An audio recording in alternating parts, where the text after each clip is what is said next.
Hi, I'm Emily of Emily's Line Fitness, and welcome to this 6 moves for lower back pain routine. Today, we're going to go through 6 stretches / restorative movements that are going to help to reduce lower back pain, to reduce stiffness in the back in general. This is something that I definitely go through time to time. And so these are some exercises / movements that I turn to when I just need to feel good in my back body. So we'll go ahead and get started. All you need is a mat or a soft surface. We're going to begin seated. And once you're seated, I want you to take a moment to really root your pelvis down into the floor. So what I do is I grab my butt, I scoop it away, and I really try to anchor the bottom of my pelvis into the floor. From there, I want you to just lean a little bit forward, a little bit back, just rocking forward and back to find your center point in the bottom of your pelvis. So your sits bones are going to be our anchors here. We don't want to be forward of the sits bones or back of the sits bones, but really right on top of them. And this doesn't count as one of the 6 moves. This is just a beginner move to get us into the routine. All right, so you're gonna find your center position. From there, check for me that you have even pressure between the left and the right side, that you're not kind of leaning to one side. Take your elbows out to the side, relax your shoulders away from your ears.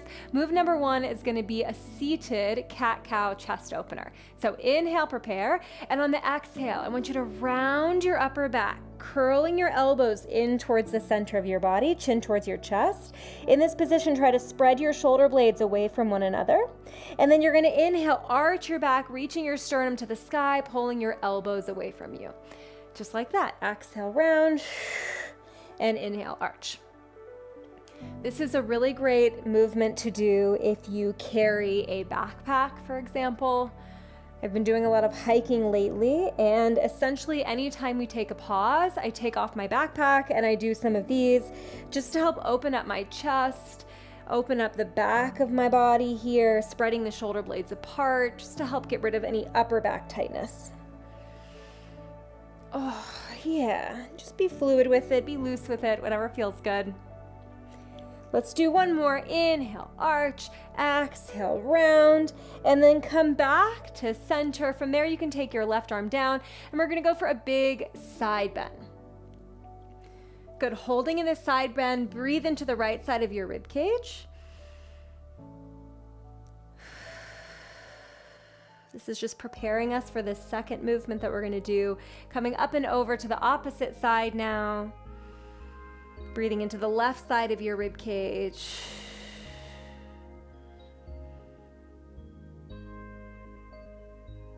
All right, and coming back to the center, what we're gonna do is take the hands behind the head. Our move number 2 is going to be around the world spinal articulation. So what does that look like? It means you're gonna give me a side bend just like you did before. Hold the side bend, and I want you to rotate towards the floor on the left side, and then fold forward, round, round, round, taking your body forward of your thighs to the opposite side. Open up again into the side bend now to the right, and then come back to center, opposite direction. We inhale to the right, exhale, twist, fold, and rotate to the opposite side. Inhale, side bend, exhale to center. Inhale, side bend, exhale, twist, round, and fold. Think of yourself as really diving over your legs. Inhale, rotate back, open to the side bend, exhale to center. Keep going just like this. If having your hands behind your head is uncomfortable, you can also take your hands across your chest and do the same thing. If, for example, you are somebody who has a lot of neck and shoulder tension, maybe it feels better to have your hands across your chest. Keep going just like that for a couple more, just loosening up the back. Oh yeah. We'll do one more each direction. Twist and fold. Side bend and up. Last one, side bend, twist and fold. Side bend and up. Good. From there, we have a classic. We're going to come into our all fours position for a cat-cow. Now, for this move number 3, your cat-cow, we're going to do it a little bit differently than maybe you've done it before, and we're going to try to focus on the rounding of the lower back and the arching of the upper back. So inhale, prepare. On the exhale, I want you to round your lower back as much as you can, resisting the urge to immediately push up into the cat. We start with the lower back, rounding, rounding, rounding. Then we're gonna add the upper back. Good, hold here for just a couple of breaths, breathing into the back side of your body here, breathing into that lower back. And now in the inhale, we're gonna start by arching the upper back. So reversing the curvature of the upper back, trying to maximize the arching of the upper back, and then finally adding the lower back. But again, trying to resist the urge to just dump into our cow pose. We wanna try to work and move the spinal segments that tend to be a little sticky. So in this arch position, it's the upper back that'll be a little stickier. And in the round position, you can find it now, the lower back is gonna be a little bit stickier. Good, keep going like that. Inhale to arch and exhale to round. 2 more, inhale to arch, exhale to round. Perfect, let's do last one. Maybe I did one extra, I'm not sure. Round. And then come back to center. And now my very favorite exercise, very favorite movement for back pain.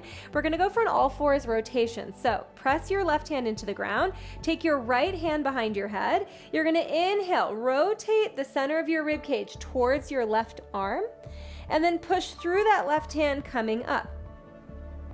Now I like to inhale on the way down and fill the back side of my body up with air, and then exhale on the way up because I think it helps me twist a little extra, but you can feel free to exhale down, inhale up, whatever feels more fluid for you. More fluid, whatever helps you feel more in touch with the movement. This is a movement I do all the time, literally every day, to help out with my back tension. Oh. Let's do one more just like this, and then we're gonna finish with a nice passive stretch moment. Good, now thread the needle, so you're gonna drop your right shoulder all the way down to the mat, come down, and just hold. You can stretch your left arm overhead, and you wanna breathe in between your shoulder blades in the back of the body.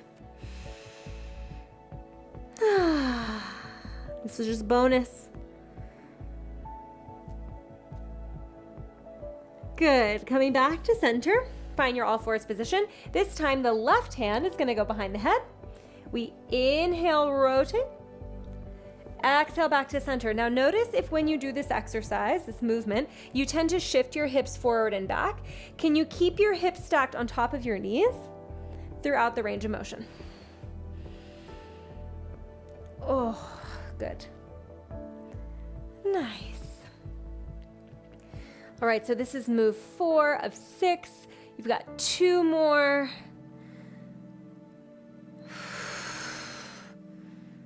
Oh yeah, let's do 2 more like this. Oh, last one. This one feels really good for me. And then we'll find that passive thread the needle stretch. Left arm goes under. You can come down to the left ear. Maybe you take your right arm overhead and just breathe again in between your shoulder blades.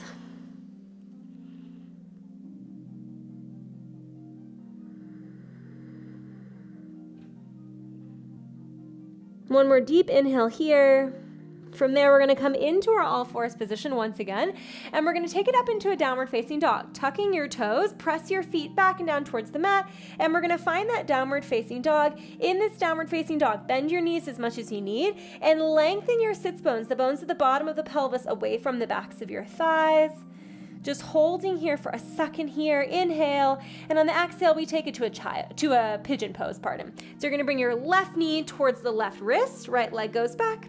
Hold it up for a moment. In this version of the pigeon pose, we're gonna focus a little bit more on the front of your back leg, so your hip flexors on the right side. This is your move 5 out of 6, your pigeon pose. We're gonna do 2 different versions, one to focus more on the hip flexor and one to more focus on the glutes. Inhale here, exhale, stay. And now bring your fingertips in front of you on the mat nice and wide, and we're gonna undulate forward a couple of times before we find that passive pigeon pose. Inhale, and on the exhale, I want you to bend your elbows, roll your chest forward, round through your spine, and come up. 2 more, inhale and exhale. Last one, inhale and exhale. And now you can come all the way down, maybe to your elbows, maybe to your hands. And you can always stick a block or a rolled up towel underneath that left butt cheek if it's kind of hovering in space and feels uncomfortable. Breathing into the left hip. Maybe you feel this in your inner thighs. And now the hips and the lower back have a really strong connection because your psoas muscle, which is one of your major hip flexors, actually connects into your lumbar spine. And so we want to make sure that that psoas is feeling nice and fluid, nice and hydrated, and this is one way to do it. Take another big breath in here. And then on the exhale, we'll press back up. We're going to find that downward facing dog really quickly, just to switch sides. This time your right knee is going to come in next to your right wrist. Drop down with your hips, and we'll stay up for just a little bit to release the left side hip flexors. Good. And notice if you're starting to grip, right? So you want to try to inhale and melt on the exhale, allowing your body to loosen itself towards the floor. From there, we're going to go for that undulation. So taking your hands a little bit wider, a little bit forward as well, up on the fingertips. Inhale, prepare. Exhale, round and dive. 2 more. Inhale, tall. Exhale, round and dive. Last one, be dramatic with it. Inhale, exhale, round and dive. And then you're going to come down to your elbows, or maybe come down to your palms, letting your forehead rest on your hands. If you have a yoga block, you can also grab a block and allow your head to just rest on the block. This side is a little bit tighter for me, so I'm staying up on my elbows, and I'm just focusing on sending my breath into my right hip. And basically just trying to give myself as much positive self-talk in this position to make myself feel more comfortable. So giving myself these encouraging words like your hips are relaxing, this is feeling good, this is good for you, let the tension melt, etc., to help me last in this position. All right, let's go ahead and get ready for that final movement, that final release. Inhale. And on the exhale, you can come back up. We'll find that downward dog for just a moment here. And now movement 6 is going to be a child's pose. Of course, knees wide, feet together. Just shift your hips back. Relax your head down towards the floor. And now you can play around with your child's pose. So maybe it feels good to bring your arms behind you. Maybe you want to add a little bit of a reach to the side in your child's pose. Whatever option feels good, find it here and just breathe. This is your last movement of this routine. I hope you're finishing out these stretches, these restorative movements, feeling a little bit more fluid, a little bit more connected than when we started. Inhaling here one last time. And then exhale, slowly roll yourself up piece by piece, and you can come to a seated position. Give yourselves a big round of applause. Thank you so much for joining me.